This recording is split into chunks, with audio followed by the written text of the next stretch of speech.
как важно в наше время найти команду, с которой бы мы делали самые интересные и волшебные проекты. Вот сегодня такой день, когда мы собрались все вместе, чтобы посмотреть материалы, обсудить проекты и провести хорошо время. А как это было, смотрите дальше.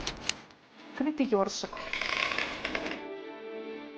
Единственное, что нужно будет продумать водосток.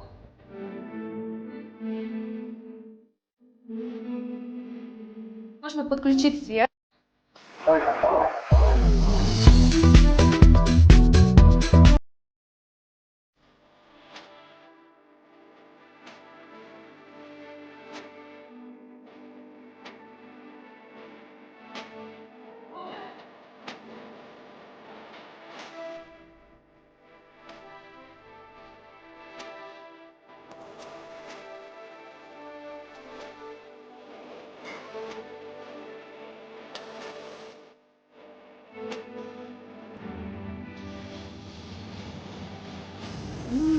Божественно.